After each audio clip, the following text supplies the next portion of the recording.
All right. See you.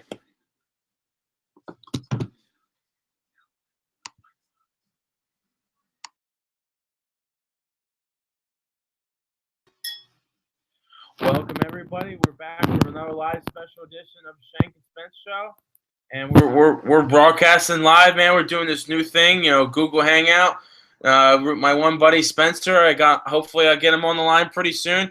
We're going to talk the latest sports topics in the NFL and the NBA, and looking forward to be able to bring this to you. We're going to wait until our buddy Spence comes on the line, and hopefully you can talk about the great sports topics that we have in the NFL and the NBA and whatever else people would like to talk about as well.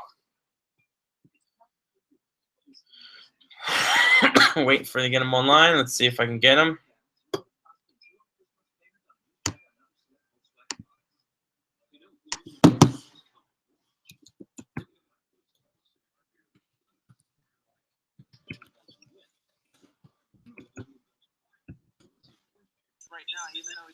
Yo, hello? All right, we got him on the line. It's Spencer G on the line. How are we doing today, Spence? Looking forward to talking. Doing pretty well. It's crazy to be on the other side of one of these, man. Yeah, it really is, isn't it? I'm looking. This is very interesting. I'm very excited to be able to do this with you, and this is going to be great for our show. And I'm looking forward to doing this great thing with you. What do you want to talk about first today, Spence? This is kind of the future. The future of Shenk and Spence, and you're looking right at it, ladies and gentlemen. Yeah. We're ready to rock and roll. You know what's great is so Matt, you can click on my face. When I'm talking to. Is it on me right now? Yeah, it's on you. Okay, and then when you're talking, you just can click it back on yourself too. Oh, okay, that's interesting. So you can kind of play around with that. Huh. Okay. All right. Let's do it. But anyway, man, I mean, it was a crazy weekend. Blue got the win over Tampa Bay.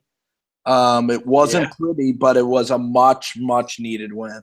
It really was. I'm really excited that the Giants pulled out a win. They committed a lot of turnovers, and basically, Tampa Bay is just a lackluster team, just waiting to lose. After erratic Jameis Winston, that was one of those games on the calendar that you had to win, and then we pulled it off. We took care of business, and And Mike Evans needed to.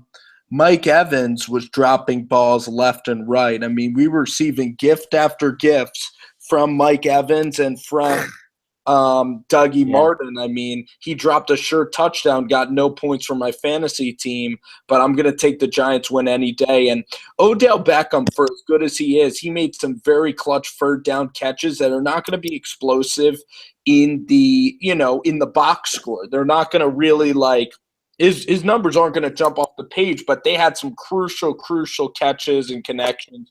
Josh Brown made a great 52-yarder. The kicking game was good. We were just good enough on all angles to win, and I really love Spagnuolo too. He dialed up the blitzes for once and forced Jameis to beat us with one-on-one coverage, and I liked going to that strategy and rushing Winston. I do. I did like that strategy too, being able to get Jameis Winston to be very erratic, and it was very good to see also another key component of our defense come back, Jason Pierre-Paul. Even though he only had 2 tackles, he had some 4 hurries on the quarterback on Jameis, and really just threw Jameis off his game. Even though Jameis even though JPP looked a little bit overweight, in my opinion, you could tell he hasn't been to training camp or anything. So I mean, I'm really glad to see him back. He had a rough off season, as everybody knew about his accident with the fireworks, and I'm really excited to see him back. But yeah, to go off your point, they really did a good job to really contain those guys in the middle with the receivers that they had. I mean, they did it. I mean, even though that like you said, they gave us gifts. Like Mike Evans dropped a record-setting 10 balls the other day. It was really a key component to our success. Their offense could never really get in stride. I was really impressed with the Eli and the offense. I think Odell and Eli are really starting to figure it out. with our player personnel. Ruben Randall still. I always love watching him play. He's always running to the sideline. He's always fired up to play. He plays well all the time. But I haven't really been seeing a lot from Dwayne Harris. I really feel like they're straying away from him, and I just don't see his role in the offense anymore as strong as I ever did. But yeah. I don't know if his injury suffered versus the Saints. I think an ankle injury might have came back to actually haunt Dwayne Harris. And sometimes you see guys like Keenan Allen tough it out for like a week and then just go on the DL all of a sudden, or the injury, and be done for the year. But we don't want to see that happen to Dwayne Harris. Bottom line is I'm a full advocate of using Harris whenever possible, because I think that Dwayne Harris is a great weapon. He's shown that he can catch the football. And if you hit Harris in stride on a slant route, he has the ability to go to the house because of his speed. He's a game-changing type of player. He's very tough. I just thought in this game it was kind of a rainy game where you needed to really rely on running the football. And the Giants just kind of survived. It didn't look like Eli had a lot of pop in his froze in the second half. It wasn't like he was playing in a cozy dorm like in New Orleans. So I really thought that the Giants decided to just run the football on the Tampa Bay Buccaneers and just kind of deploy that strategy a little bit. Very conservative kind of calls in the second half. And to piggyback off your point, the Giants really are basically watching a soap opera every stinking week, because you see the unfinished product. There's always the same. It's basically watching the same soap opera every week. I don't remember. The defense, the getting sacks are a thing of the past now. I don't remember the last time defensive line coming back.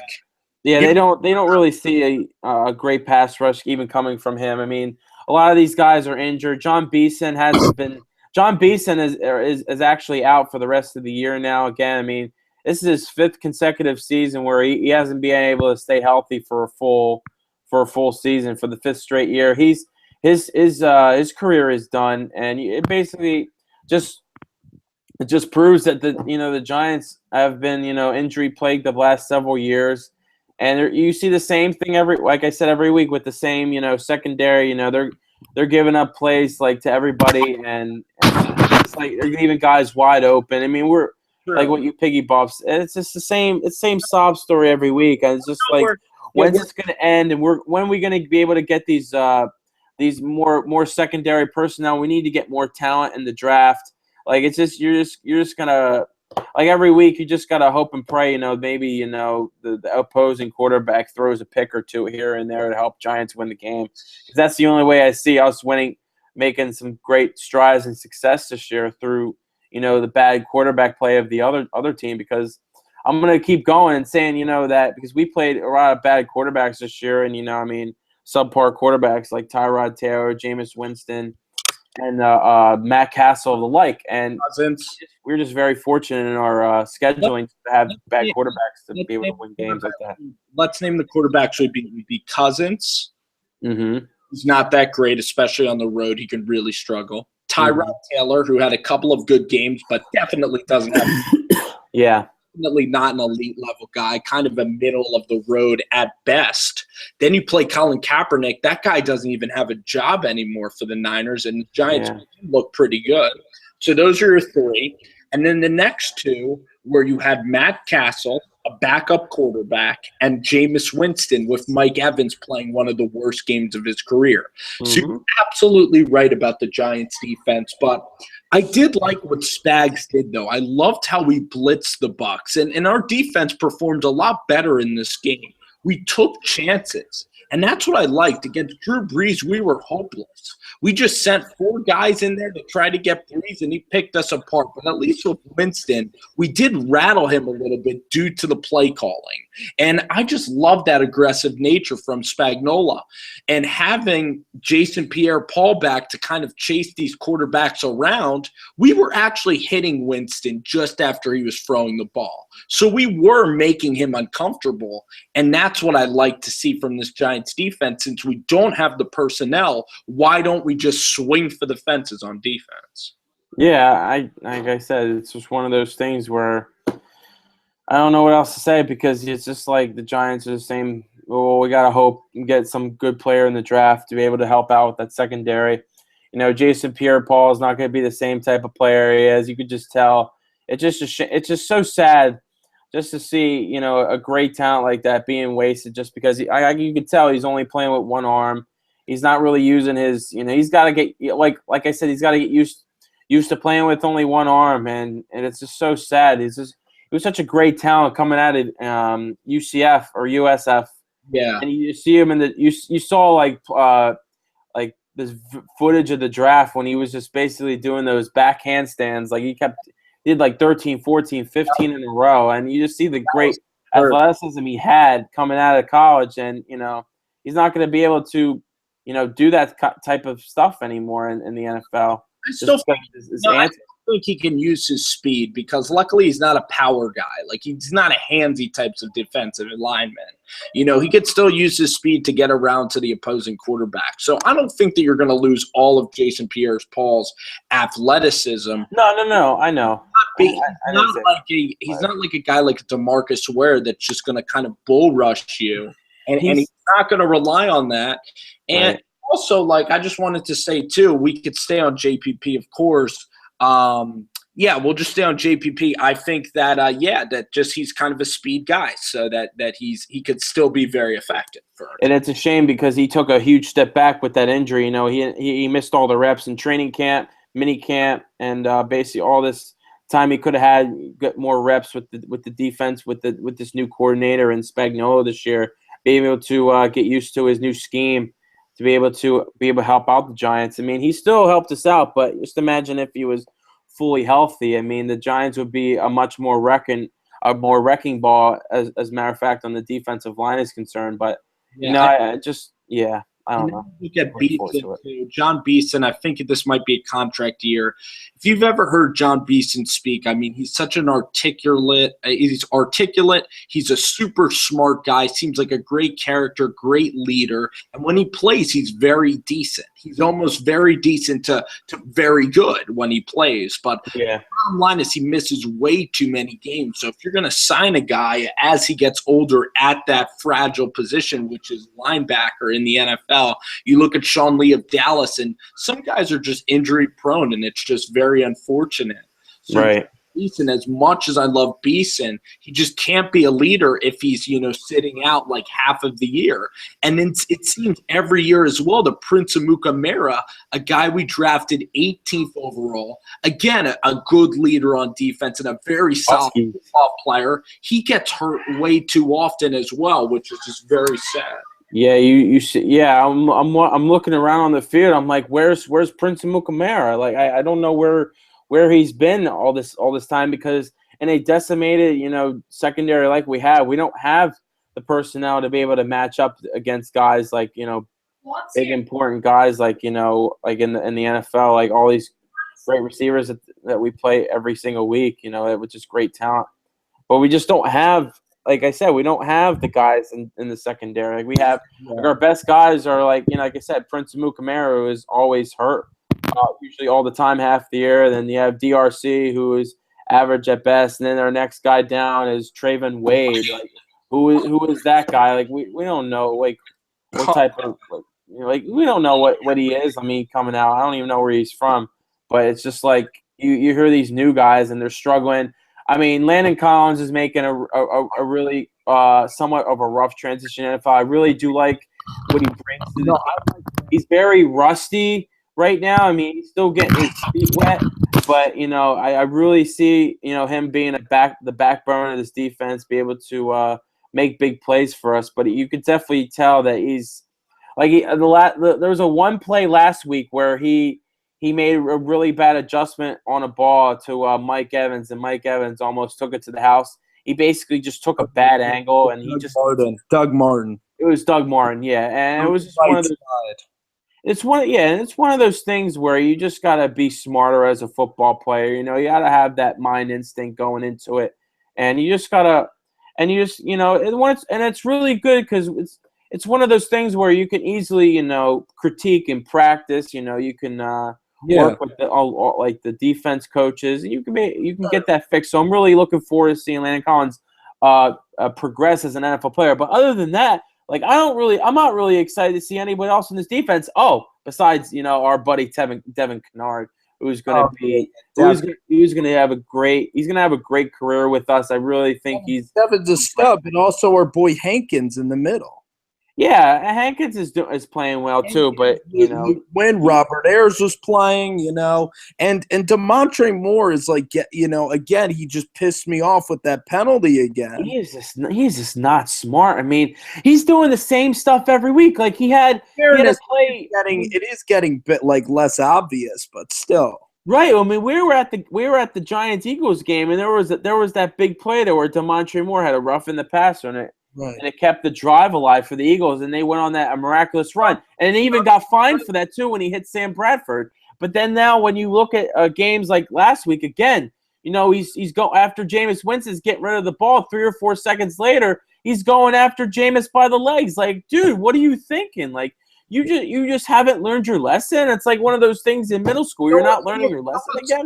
It doesn't make sense. Well, what's tough is that when you have the momentum of going toward when you have forward momentum of attempting to sack a quarterback, it's tough to pull up. And I don't want Demontre Moore to get so afraid to hit a quarterback that he's not physical, or when there's an opportunity for a sack, I don't want him getting gun shy and not attempting to sack the quarterback. But the guy, obviously, from reports that you hear out of practice and watching some techniques in the game, he is a guy that is worthy of being a high second round pick that could be utilized. So you still got to keep the guy around and continue to give him reps, I think, because he has been one of the more talented players on that side of the football. He has. It's more of a mental thing with him that I think could be taught. Yeah, I think mental is, it's all in your head, man. And you just it's one of those things where the same thing as I said with Landon Collins, he's a young guy. He'll definitely still get it right. That stuff that could be taught, like mental stuff. There's certain mental things that you need to learn from in this NFL. And I think, with his situation, it's just, you just got to know when to stop, and you just got to know when to be careful when you hit the quarterback. It's all about timing too. You have to turn and stop all the time, like in the NFL. The bottom line is that this defense, when they blitz, they create some errant throws and mistakes. And if you sit back, you're toast, because the quarterback's going to have his sweet old time to make Drew Brees last week. That's a perfect example. Jameis Winston even was scrambling out of the pocket and had all day long, and we, clearly got some advantages by the weather down there. The rain caused the football to be dropped, and some of their receivers are inexperienced and what have you, and they definitely made some mistakes, but that's also due to our blitzing.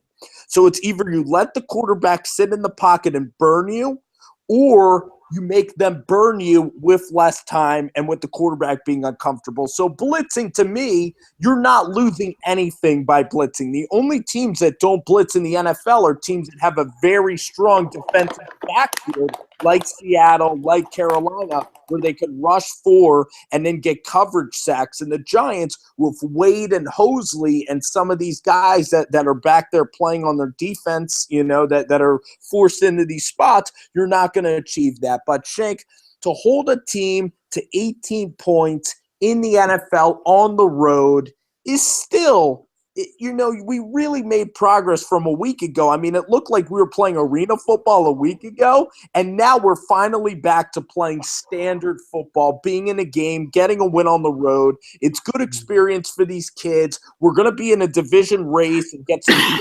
pressure-packed experiences. And I'm enjoying it, and I want to see us blitz Tom Brady, even though he'll get the ball out with at the speed of light, and will tear us up.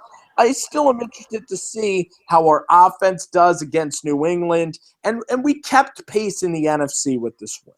I'm looking forward to definitely like this week. I'm looking forward. Great. I love your optimism. We're gonna roll right onto it in our next week's topic. I mean, we're gonna talk about the Giants going on the road to a really tough environment. The 8-0 New England Patriots. I mean, I'm nervous this week, man. I really tell you. I mean, if Drew Brees can put up 52 points against us, who the God hell knows what Tom Brady is going to do to us? But but as a Giants fan, we love playing the New England Patriots. Yeah, we do. We have Tom Brady. We had Tom Brady's number in the biggest game of our lives, and New England fans, they feel the same way deep down. They might not tell you, but but we're kind of their kryptonite a little bit. Hey man, it's gonna be. It is a lot of fun, and I mean, it's one of those games where I mean, it's kind of I was circling this game on my schedule. This is gonna be a tough game for us, and like I said, any given Sunday, anything can happen. So that's how I have to think about it this week. But I think the key to success in this game this week, you really need to you got to get it in our playmakers' hands, because if you don't, like, you see our offense, we try to give the ball to Odell a lot more again this week.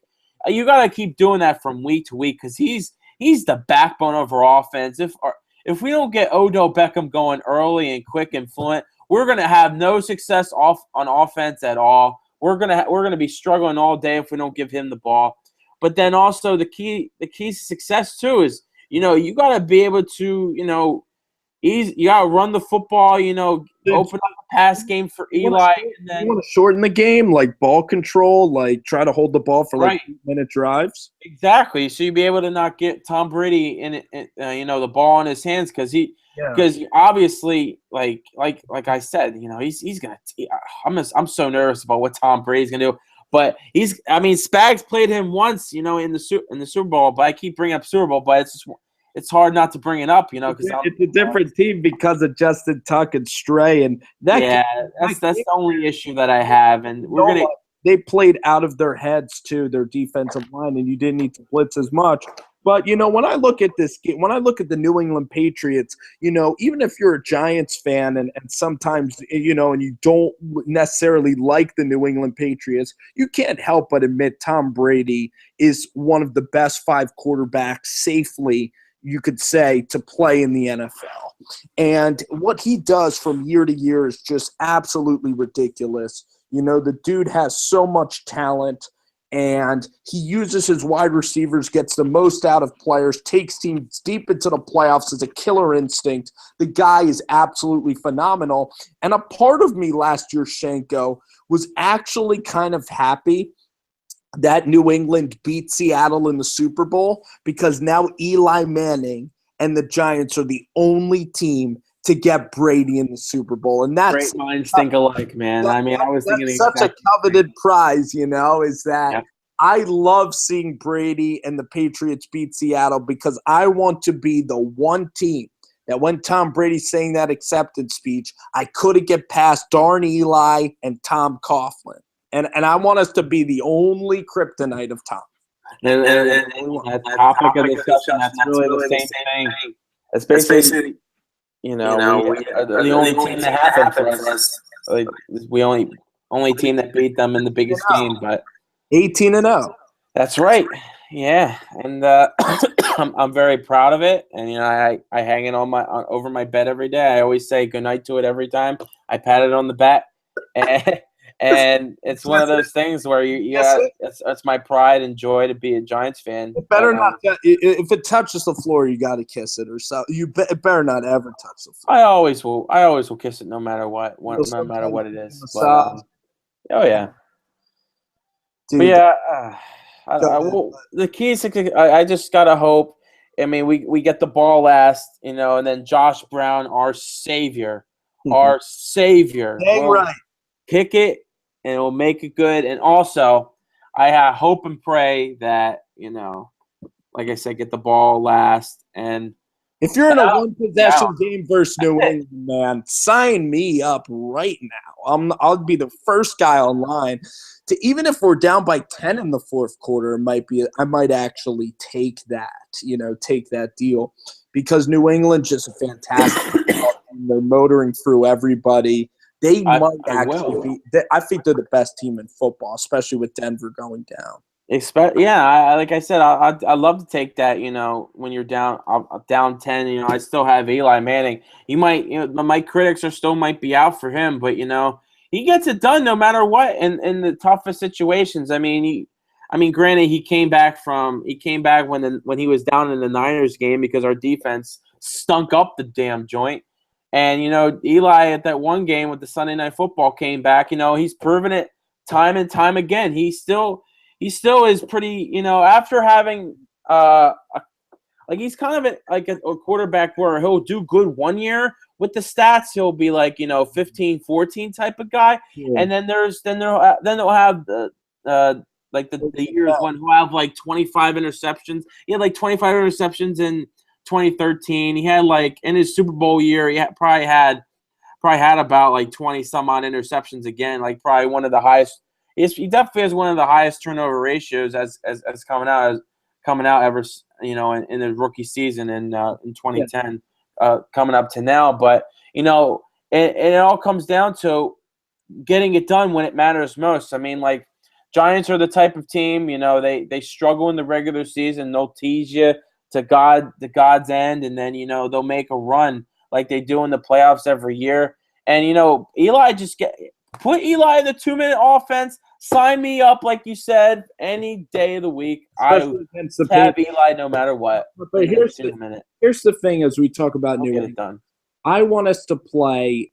I don't want us to play nationally. I don't want us to play tentative. I want us to again just go out there with a no fear of failure attitude, take shots when they're playing one-on-one coverage, and be aggressive, and go out there, balls to the wall and try to win this football game instead of kind of playing back and just playing happy to be there type football, instead of oh, okay, we're only down by this amount, we're going to run the football, whatever. I wanted to point out the Tampa Bay game. One of the sweetest things that I have seen, and this is really a mark of progress, was Rashad Jennings with that 4-minute drill at the end of the game. When the Giants needed first downs the most, and they benefited from a personal foul penalty too, which got them in field goal range. But Rashad Jennings and that offensive line, Richburg, Pugh, and Jeff Horton there, and Newhouse, they actually did a tremendous job of running and just draining the clock, killing the clock, and winning the football game. That was extremely impressive. That was beautiful, and that showed, Rashad Jennings that they're capable of, again, establishing a running game, because when they needed to have it, they were able to achieve it. So Orleans Darkwa, keep getting him into the offense. He's really performing well. Even Andre Williams, we rag on Williams a lot. A lot of Giants fans do. He had some good runs. It's a total running back by committee type of feel for the Giants. But when they needed to get yards, they were able to do it. So that was one of my big takeaway from the Bucs game, is that was a fantastic 4-minute drive by the Giants. And in the game that we just played with Tampa Bay, points, getting those field goals, they will add up in your favor. And that was a game of inches, Tampa Bay, because remember, it came down to a 2-point conversion, and a guy had his left foot out of bounds. That propelled us to go up 2, and we eventually finished the job on them. So when I look at New England, I expect a loss, but we have a bye week, so just let's leave it all out on the field, because then we got a 14-day rest from football. Eli and everybody can ice up and relax, play video games, go back to their college alma mater, have a wonderful week off, and then we get ready for the stretch run. And I just am looking at that Eagles game, Shank, and I'm going to finish soon. I'm looking at that Eagles game. I want that to be for the division, because the Eagles have such an easy schedule. I just hope the Giants are there at the end. They fight through the schedule, go up and down, and have a chance the last week of the year to get in and host a playoff game. Yeah, I couldn't have said anything better myself, Spence. You were right on the money, because literally that's what the Giants need to do. Because I don't know if they're going to win this week based off, we don't have, great talent like we had before in, Justin Tuck and OCU Minora, Strahans of the world. We don't have a guy that could really make an instant impact like we did back then to really, keep Tom Brady in check. But it's really, I just, we just gotta see by week, and Giants gotta fight it out no matter what happens. Gotta root for the Eagles' opponent every week because their schedule's so favoriting them. It's like Goodell just wanted to hand the Eagles the division after they got DeMarco Murray. They just wanted to say here's a plate of all the food that you want and eat. Just go out and eat it. That's what it's basically giving it to the Eagles because who they play next week? They play the Dolphins, then they go down and play. No, they don't go down anywhere. It's all at home. Yeah, but we have to go. Yeah, our Giants, we have to go on the road and play all these teams, but it's okay for them to play at home. Tampa is at home. Detroit, give me a break. Come on, they're a laughing stock. Buffalo at home. Buffalo's a laughing stock. Washington at home. Washington's not good. And then we have to play teams, down the stretch. We have to play. I don't have the schedule in front of me, but Giants needed the Cowboys pretty badly because you would have wanted that cushion. Giants have to play at Minnesota, Carolina at home, Washington away, which again, Washington away is a toss-up for anybody. The Eagles even lost there earlier.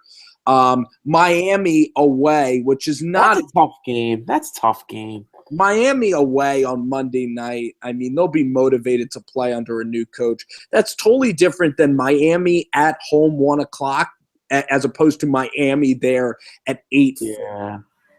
Yeah, it's a different atmosphere mindset.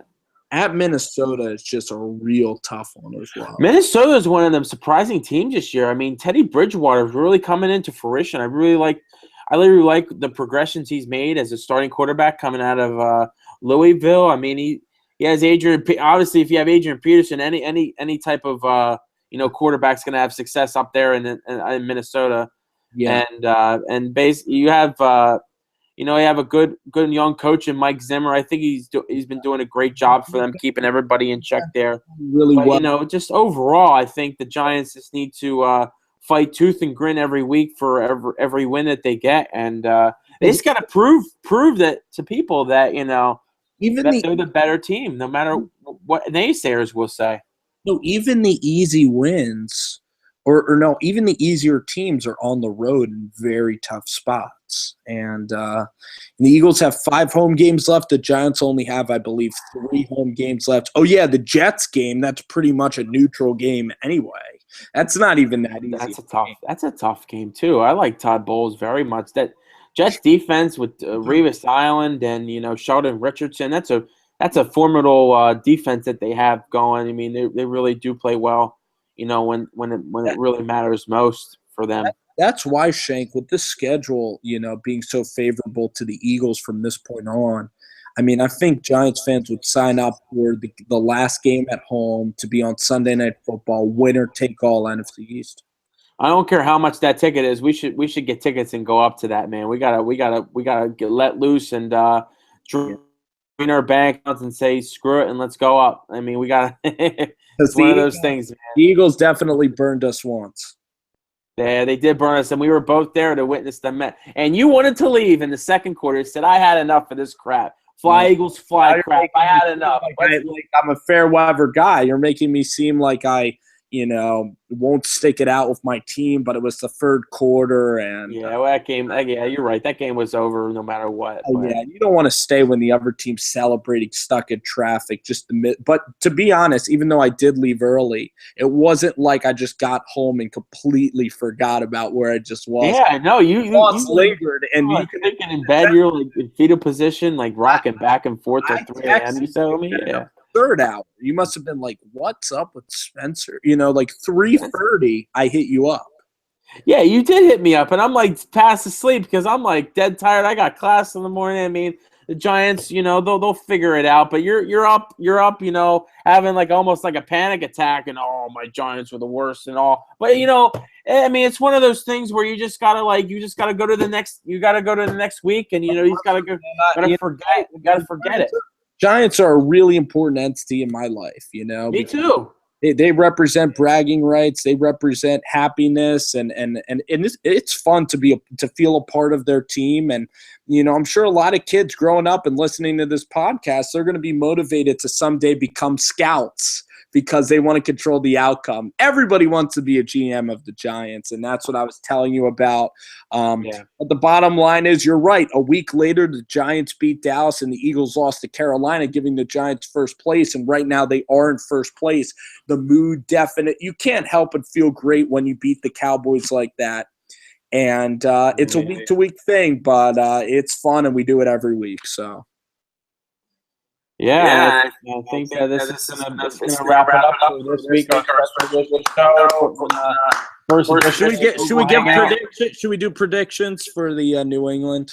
Why not? Go ahead, Spence. I'll let you have the floor. Yeah, I didn't even want to bring it up, really. I'm going to take New England 34-24 New England.